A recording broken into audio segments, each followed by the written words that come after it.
Next हम आगे start करने वाले intensity of electromagnetic wave. Electromagnetic wave की आखिर कितनी इंटेंसिटी होगी, ठीक है। अच्छा, वर्ड इंटेंसिटी यहाँ पर इसके पहले समझते हैं इंटेंसिटी होती क्या है, और फिर उस इंटेंसिटी को फाइंड आउट करेंगे आखिर इंटेंसिटी कितनी होगी, ठीक है। तो डिफिनेशन देखते हैं क्या लिखी हुई है। Intensity of EM wave, energy crossing पर यूनिट एरिया, कितनी एनर्जी क्रॉस हो रही है एक पर्टिकुलर एरिया के लिए, पर यूनिट एरिया बोला गया यहाँ पर, और पर यूनिट टाइम, एक पर्टिकुलर टाइम के लिए, in a direction perpendicular to the direction of propagation. जिस डायरेक्शन में हमारी ईएम वेव प्रोपगेट हो रही है उसके परपेंडिकुलर डायरेक्शन में per unit area per unit time में कितनी एनर्जी ट्रांसमिट हो रही है। ध्यान समझना इस चीज को कि मींस एनर्जी कितनी क्रॉस करी per unit area per unit time को लेकर किसकी डायरेक्शन में, perpendicular to the direction of propagation of EM wave. जिस डायरेक्शन ईएम वेव मूव कर रही है उसके परपेंडिकुलर डायरेक्शन में per unit area per unit time में कितनी एनर्जी फ्लो कर रही है उसको हम क्या बोलते हैं, इंटेंसिटी। ये समझना है कि हमारी ईएम वेव का डायरेक्शन ये है, तो ये अगर इस डायरेक्शन जा रही है, समझना इसको, ये इस डायरेक्शन जा रही है, तो परपेंडिकुलर क्या हुआ, ये परपेंडिकुलर हुआ, ये परपेंडिकुलर पार्ट हुआ इसका, ये परपेंडिकुलर पार्ट हुआ, ठीक है। तो इसी चीज को इसी बारे में कह रहे हैं, यहाँ पर जितनी एनर्जी होगी उसको हम क्या बोलेंगे, उसकी वो इंटेंसिटी एक particular area per unit time के लिए, ठीक है। तो इसका एरिया ए हो गया और ये ईएम वेव ई होगी, यहाँ पर लिखा है सी डेल्टा टी, इस डिस्टेंस का लिखा गया सी डेल्टा टी। समझ यहां से यहां तक इसका क्या होगा, ये कह देंगे लेंथ होगा। अरे भाई लेंथ होगा तो लेंथ को हम लोग क्या लिख सकते हैं, हम पढ़ चुके speed equals distance upon time, distance equals to speed into time, और स्पीड क्या है, C speed of light, time कितना हो गया डेल्टा टी, इसलिए यहाँ पे लेंथ क्या लिखा गया, सी डेल्टा टी लिखा गया, ठीक है। चलो अब आगे बढ़ते हैं, इंटेंसिटी का फॉर्मूला यहाँ पर अप्लाई लगते हैं और देखते हैं आखिर फॉर्मूला क्या आता है। तो आ जाते हैं हम लोग इंटेंसिटी। इंटेंसिटी का फॉर्मूला क्या होता है, हर जगह फिजिक्स में कहीं पे भी फॉर्मूला है, यही फॉर्मूला अप्लाई करना है, energy upon area into time. अच्छा, इसको याद कैसे रखना है कि यही फॉर्मूला होगा। देखो इंटेंसिटी का मतलब क्या हुआ, कितनी एनर्जी फ्लो करे एक पर्टिकुलर एरिया पे पर यूनिट टाइम के लिए, तो मतलब क्या हो जाएगा, energy upon area into time हो जाएगा, ठीक है। तो हमने क्या लिया, energy upon area into time. आखिर कितनी एनर्जी होगी, आखिर यहाँ पर कितनी एनर्जी होगी, उस एनर्जी को कैसे कैलकुलेट करेंगे। एनर्जी एक और फॉर्मूला है, एनर्जी हमने इंटेंसिटी बताया था ना, एनर्जी डेंसिटी बताया था, ठीक है। एनर्जी डेंसिटी बताया था, वहां से हम लोग एनर्जी फाइंड आउट कर लेंगे, ठीक है। तो फॉर्मूला क्या हो जाएगा, energy density multiply by volume, उसको वॉल्यूम से मल्टीप्लाई कर दो, ठीक है। किससे मल्टीप्लाई कर देना है, वॉल्यूम से मल्टीप्लाई कर देना है। अब एनर्जी डेंसिटी हमारी कितनी थी, उसको हम लोग स्मॉल यू से डिनोट करते हैं, इसको कैपिटल यू से, इसको स्मॉल यू से हम लोग डिनोट करते हैं, ठीक है। मल्टीप्लाई बाय वॉल्यूम, वॉल्यूम को क्या लिख सकते हैं, एरिया इनटू लेंथ, क्या लिख सकते हैं, एरिया इनटू लेंथ। एरिया को हम लोग क्या लिख सकते हैं, यहाँ पे ए लिख देते हैं, लेंथ को क्या लिखेंगे, लेंथ कितनी, c delta t, c delta t. Energy कितनी आ गई, यू इनटू मींस यू क्या है, एनर्जी डेंसिटी है, मल्टीप्लाई ए एरिया है, c is the speed of light and delta t is the time change, ठीक है। अब देखो आगे बढ़ते हैं, इस फॉर्मूले को उठा करके यहाँ पे रख देना है, तो इंटेंसिटी कितनी आ जाएगी, आई से इंटेंसिटी लिख देते हैं, U into a into c delta t upon area into time. तो टाइम से टाइम कैंसिल आउट हो गया, एरिया से एरिया कैंसिल आउट हो गया, तो फॉर्मूला क्या आ गया, स्मॉल यू इंटू सी, क्या आ गया, small u into C. Small u क्या हमारे पास एनर्जी है, ठीक है। अब हमको याद होना चाहिए कि आगे फॉर्मूला कितना आएगा इसका, यहाँ पर ये एनर्जी डेंसिटी है, ठीक है, स्मॉल यू एनर्जी डेंसिटी है, सॉरी।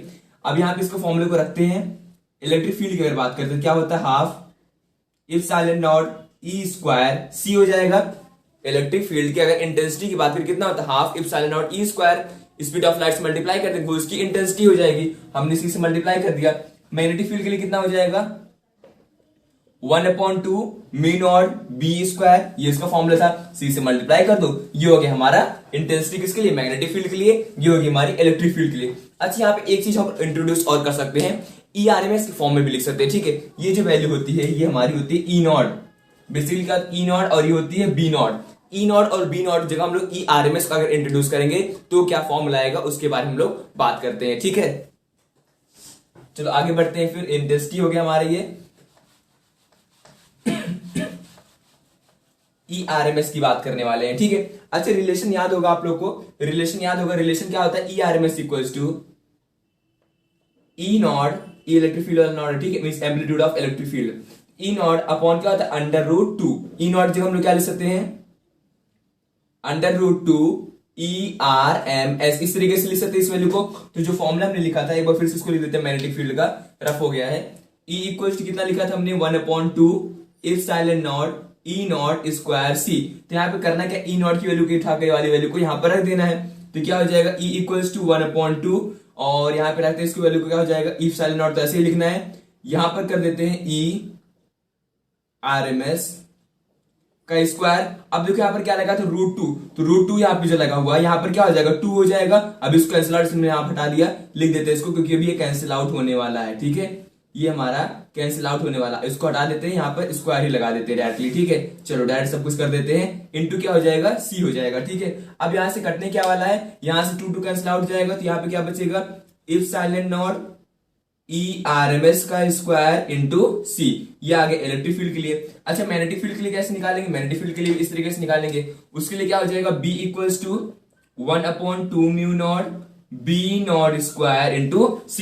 ये था इसका फॉर्मूला। अब यहाँ पे रख देते हैं वैल्यू को, वैल्यू के यहाँ पे रख देते हैं। फिर हम बात करने वाले यही सेम इस तरीके से करना है। अगर B नॉट की बात करें वो कितना होता है, √2 BRMS, ऐसे बोल सकते हैं हम लोग। ठीक है, दोनों इक्वल ही होते हैं, कोई डिफरेंस नहीं आता उसमें। तो यहाँ पे रख सकते हैं हम लोग 1/2 म्यू नॉट, और यहाँ पे B नॉट जो क्या लिखें, इस वैल्यू को इंट्रोड्यूस करते हैं यहाँ पर। ठीक है, तो √2 का स्क्वायर कितना हो जाएगा, 2 हो जाएगा। ये हो जाएगा B square RMS into C। यहाँ पे 2 से 2 कैंसिल आउट हो जाएगा, तो बचेगा क्या यहाँ पर, बचेगा क्या यहाँ पर, B square RMS C by mu naught. ठीक है, ये आ जाएगा इसका फॉर्मूला। ठीक है, बस आप लोग को याद रख लेना है फॉर्मूला, फॉर्मूले से हम डायरेक्ट क्वेश्चन कर सकते हैं यहां से। ठीक है, तो क्या आ गया हमारा, इलेक्ट्रिक फील्ड आ गया यहाँ पर, और मैग्नेटिक फील्ड की दोनों की इंटेंसिटी हम लोग ने फाइंड आउट कर लिया। इंटेंसिटी समझ में आ गया। सबसे पहले हमने यहाँ पर क्या किया था, सबसे पहले इंटेंसिटी फाइंड आउट करने के लिए हमने क्या किया, इंटेंसिटी का फॉर्मूला लिखा। इंटेंसिटी का फॉर्मूला क्या होता है, energy upon area into time. Energy हमने निकाला, एनर्जी का फॉर्मूला क्या होता है, डेंसिटी जो लेते हैं हम लोग, energy density multiply by volume. तो वॉल्यूम हमने क्या लिखा, एरिया इनटू लेंथ। तो वहां पे वैल्यू रखने के बाद हमने फाइंड आउट किया, और फाइंड आउट करने के बाद जो भी वैल्यू आ गई तो उसको हमने क्या कर दिया, फॉर्मूले में रखा और यहां से निकाल लिए, फिर उसको कन्वर्ट भी कर दिए। ये आ गया इलेक्ट्रिक फील्ड और मैग्नेटिक फील्ड की इंटेंसिटी। नेक्स्ट हमारा लास्ट टॉपिक है इलेक्ट्रोमैग्नेटिक स्पेक्ट्रम। इलेक्ट्रोमैग्नेटिक स्पेक्ट्रम के बारे में पढ़ेंगे और देखेंगे कौन कौन सी EM वेव्स होती है। ठीक है, कौन कौन सी EM वेव होती है उसके बारे में भी पढ़ेंगे। तो ऐसे ट्रिक हम बताने वाले, इतना शॉर्ट ट्रिक बताने वाले जिससे आप लोग कोई भी क्वेश्चन अगर इससे आता है, फ्रीक्वेंसी से लेकर के वेवलेंथ को लेकर के, वो सारे आप लोग इस ट्रिक से सॉल्व कर सकते हो, तुरंत बता सकते हो हाँ इसका ये होगा, इसका आंसर ये होगा। ठीक है, देखते हो क्या ट्रिक है, बस आप लोग को याद रखना जो हम ब्लैक बोर्ड पर लिख रहे हैं।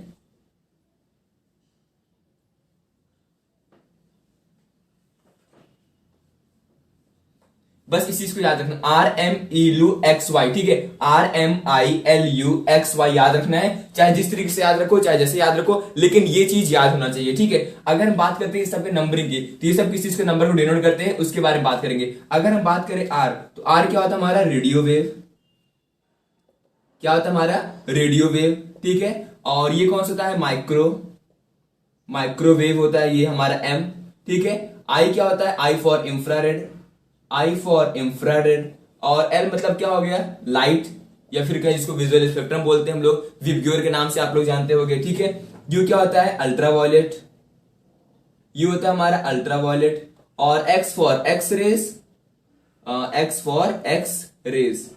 ठीक है, और ये Y मतलब हो गया, इस तरीके से गामा को डिनोट करते, इसलिए हो गया, ये हो गया हमारा गामा रेज। ये क्या हो गया हमारा, गामा रेज। इस तरीके से RMILUXY याद रखना आप लोगों को। अब देखो ये तरीका क्यों बताया हमने, क्योंकि यहां से आप लोग फ्रीक्वेंसी और वेवलेंथ तुरंत कैलकुलेट कर लोगे, किसकी फ्रीक्वेंसी कम होगी, किसकी फ्रीक्वेंसी सबसे ज्यादा होगी, ये सारी चीजें एक ही पॉइंट में हो जाएगी। ठीक है, अब याद क्या रखना है, अगर हम लोग मूव करते हैं left to rightward, means R से रेडियो वेव से गामा की तरफ, तो हमारी जो फ्रीक्वेंसी होती है, जो हमारी फ्रीक्वेंसी होती है वो क्या होती है, इंक्रीजेस, फ्रीक्वेंसी बढ़ती है। क्या होती है, फ्रीक्वेंसी बढ़ती है। याद रखना ये पॉइंट, अगर फ्रीक्वेंसी बढ़ती है, अगर फ्रीक्वेंसी बढ़ती है तो वेवलेंथ डिक्रीज होगा।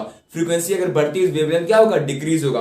तो वेवलेंथ क्या होगा, इधर इधर जाने पर वेवलेंथ डिक्रीज करेगा। ठीक है, ये सब इंपॉर्टेंट पॉइंट याद रखना है। वेवलेंथ जो होगा, लैम्डा जिसको हम बोलते हैं वेवलेंथ, वो क्या होगा हमारा, वो डिक्रीज करेगा। वेवलेंथ क्या होगा, डिक्रीज करेगा। ठीक है, अच्छा इसी में अगर हम बात करते हैं लाइट, तो लाइट रेस किससे कन्वर्ट बनी होती है, विबग्योर आप लोग को अभी हमने बताया, उसका ऑर्डर कौन सा होगा, क्योंकि पूछा जाता है ना कई बार कि रेड लाइट स्टॉप करने के लिए क्यों यूज किया जाता है। ठीक है, किसी को रोकना हुआ वहां पे, तो रेड लाइट का यूज क्यों करते हैं, इसका रीजन क्या है, रेड लाइट की वेवलेंथ बहुत ज्यादा होती है। ठीक है, जिससे वो फैलता नहीं ज्यादा और एक लंबे दूरी तक डिस्टेंस तय करता है, आसानी से स्पेक्ट्रम उसका बन जाता है। ठीक है, अब देखो इसके बारे में जो हमने बताया वो कैसे याद रहेगा कि इसकी वेवलेंथ सबसे ज्यादा होती है। तो आप लोग करना क्या, यहां से उल्टे हाथ से लिख दे, मतलब इस तरीके से VIBGYOR, अपोजिट में लिख देना। V for violet, I for indigo, B for blue, G for green, Y for yellow, and O for orange and R for red. इस तरीके से ऑर्डर याद रखना है। बाकी जो फ्रीक्वेंसी और वेवलेंथ ऑर्डर वो सेम रहेगा,